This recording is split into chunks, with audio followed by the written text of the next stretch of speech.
नवीन एक शहरी पर्यटक होता है जो एक दिन एक बहुत ही प्राचीन और पिछड़े हुए गांव में कुछ दिन रहने जाता है। तभी जब वो रास्ते में एक हाथगाड़ी पर सवार होकर अपने मकान की ओर जा रहा होता है।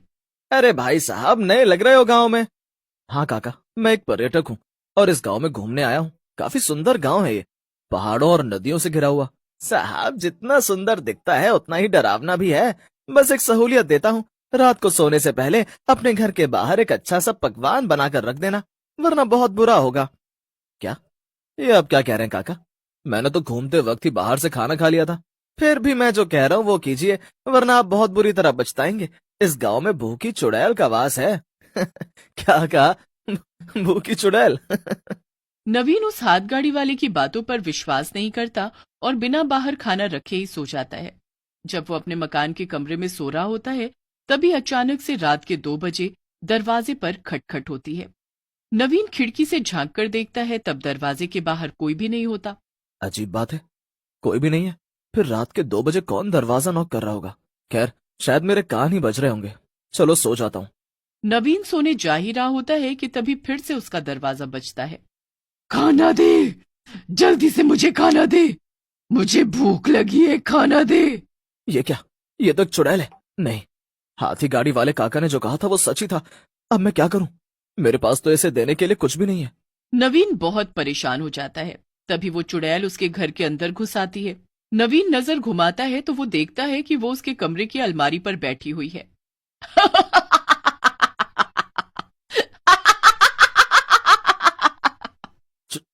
चुड़ैल, तुम अंदर कैसे आ गई? निकल जाओ यहाँ से। तेरी इतनी हिम्मत, तू मुझे निकलने का आदेश देगा?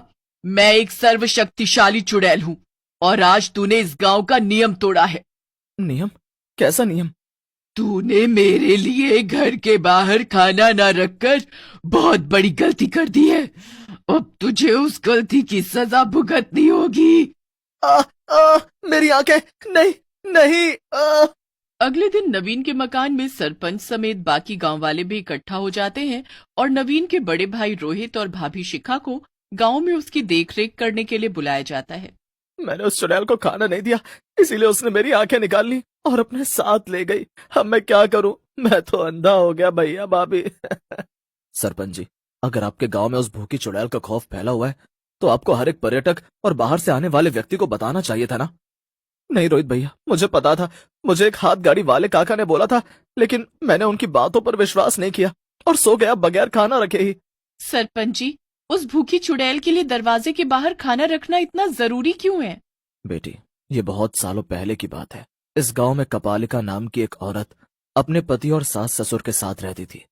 लेकिन वो कपालिका को बहुत मारते थे और उसे खाना न देकर भूखा रखते थे, जिस कारण एक दिन उसकी मौत हो गई। और उस दिन से वो चुड़ैल बनकर सबको परेशान कर रही है। लेकिन इस चुड़ैल को रोका भी तो जा सकता है ना। आप लोगों ने कुछ कदम क्यों नहीं उठाया? नहीं, कोई टोना टोटका काम नहीं आया। हमने सब कुछ करके देख लिया, लेकिन वो भूखी चुड़ैल बहुत भयानक और शक्तिशाली है। अगर किसी ने उसे खाना नहीं दिया तो वो उस व्यक्ति के साथ बहुत बुरा करती है और उसे किसी न किसी तरह से अपाहिज करके चली जाती है। हे भगवान! रोहित, तुम देवर जी को यहाँ से ले चलो। ये गांव खतरे से खाली नहीं। यहाँ की भूखी चुड़ैल हमारे साथ भी गलत कर सकती है। हाँ शिखा, तुम सही कह रही हो। नहीं नहीं रोहित बेटा, ऐसा मत करो। अगर तुम दोनों चुड़ैल को खाना दिए बगैर ही गांव से चले गए तो वो तुम दोनों को भी नहीं छोड़ेगी। नहीं सरपंच जी, ऐसा कुछ नहीं होगा। हम दिन में ही निकल रहे हैं आज। हम शहर जाकर देवर जी का इलाज करवाएंगे। हाँ सरपंच जी, ऐसा मत कीजिए। आपको उस चुड़ैल को खाना तो खिलाना ही होगा। हाँ, एक बार जब कोई इस गांव में आता है और वो उस भूखी चुड़ैल कपालिका को खाना दिए बिना ही चला जाता है, तब वो उस व्यक्ति के पीछे हाथ धोकर पड़ जाती है। रुक जाइए और उसे खाना देकर ही जाइए।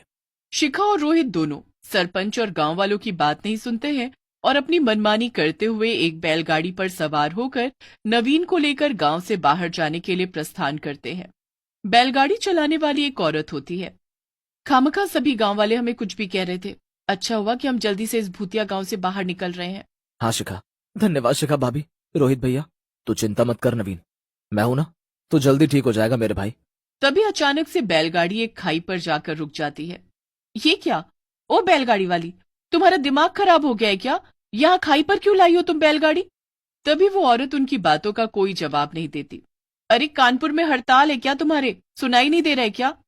तभी वो औरत पीछे मुड़कर देखती है और उसकी डरावनी शक्ल देखकर रोहित और शिखा के होश उड़ जाते हैं। वो और कोई नहीं बल्कि चुड़ैल तुम दोनों को क्या लगा तुम दोनों मुझे खाना दिए बिना इस गांव से चले जाओगे? तुम्हें इस गांव की परंपरा को निभाना चाहिए था, लेकिन तुम दोनों ने अपनी होशियारी दिखाई। अब उस होशियारी की सजा तो भुगतनी ही होगी।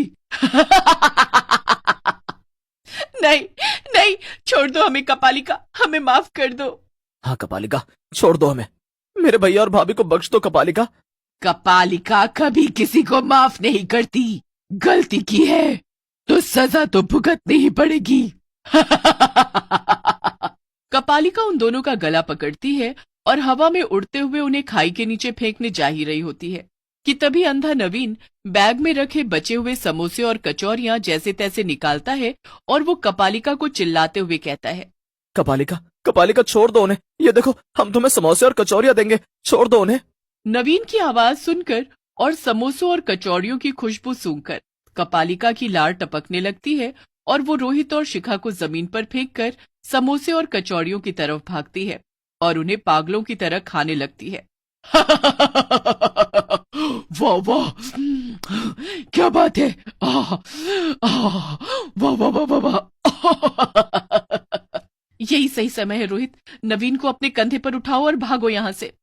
रोहित नवीन को अपने कंधे पर उठाकर शिखा के साथ वहां से भागने लगता है और भागते भागते वो दोनों रास्ता भटक जाते हैं और फिर से गांव में ही पहुंच जाते हैं। ओ नो, अब हे भगवान, अब हम क्या करें? हम तो फिर से गांव में ही लौट आए हैं। अब हमारे पास यहाँ रुकने के अलावा और कोई रास्ता नहीं है। शाम के 6 बज चुके हैं शिखा। शिखा और रोहित अपने साथ घटी हुई घटना के बारे में सरपंच और गांववासियों को बताते हैं। तभी एक गांववासी उन्हें एक थाली भरकर अच्छे अच्छे पकवान बनाकर देता है।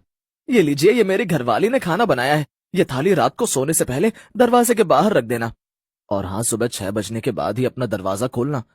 ठीक है, धन्यवाद भाई साहब। मैंने आप दोनों से कहा था कि उस चुड़ैल को खाना देते हुए जाना। माफ कीजिएगा सरपंच जी, हमने आपकी बात नहीं मानी, लेकिन अगर आज देवर जी सही समय पर वो बैग में से बचे हुए समोसे और कचौड़ियां नहीं निकालते तो कपालिका हमें उसी खाई से नीचे ही फेंक देती। रात में शिखा घर के दरवाजे के बाहर खाना रखती है और वो तीनों सो जाते हैं। उनके पड़ोस में रहने वाले बिरजू के दरवाजे के बाहर रखा हुआ खाना एक सड़क का कुत्ता खा लेता है और जब कपालिका ये देखती है तो वो गुस्से में आग बबूला हो जाती है। ये क्या, इस बिरजू ने आज मेरे लिए खाना नहीं रखा, अब ये गया। खोल, दरवाजा खोल बिरजू, आज तूने मेरे लिए खाना क्यों नहीं रखा? लेकिन ऐसा कैसे हो सकता है? मैंने तो खाना रखा था, मेरा विश्वास करो कपालिका, मैंने खाना रखा था तुम्हारे लिए। झूठ मत बोल बिरजू के बच्चे, आज तो मैं तुझे नहीं छोड़ूंगी, नहीं छोड़ूंगी।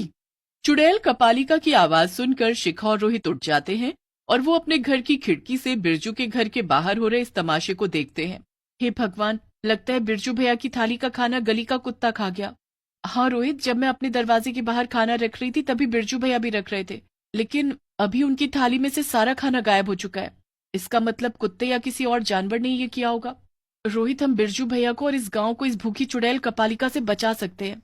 गांव वाले बेवकूफों की तरह इसे रोज खाना देते रहते हैं, लेकिन कभी किसी ने ये नहीं सोचा कि खाना देने के बहाने ही उसे खत्म भी किया जा सकता है। शिखा तुरंत अपने पास बचे हुए खाने को एक थाली में परोसती है और उसमें गांव के भव्य शिव मंदिर से मिली भस्म मिलाती है। अब देखना, इस भस्म से मिले हुए खाने को खाकर कैसे भूखी चुड़ैल कपालिका का अंत होगा। वाह शिखा, इतनी सी बात किसी के ध्यान में नहीं आई कि कपालिका को खाने से मारा जा सकता है। शिखा और रोहित कपालिका के सामने वो खाना ले जाते हैं और उस खाने को देख कपालिका की लार टपकने लगती है।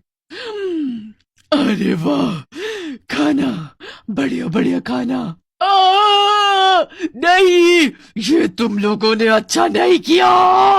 सभी गांव वाले कपालिका की इतनी तेज आवाज सुनकर जाग जाते हैं और वहां इकट्ठा हो जाते हैं। शिखा बेटी, आज तुमने वो कर दिखाया जो हम अनपढ़ गांव वाले कभी नहीं कर पाए।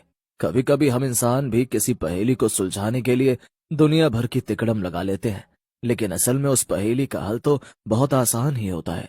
धन्यवाद शिखा भाभी, आपने इस गांव को उस भूखी चुड़ैल के कहर से मुक्त किया है। कपालिका जलकर राख हो जाती है। इस तरह अंत में भूखी चुड़ैल खत्म हो जाती है, जिसके बाद रोहित और शिखा शहर जाकर नवीन का इलाज करवाते हैं और साथ ही उस गांव में सभी लोग बिना किसी डर के आराम से रहने लगते हैं।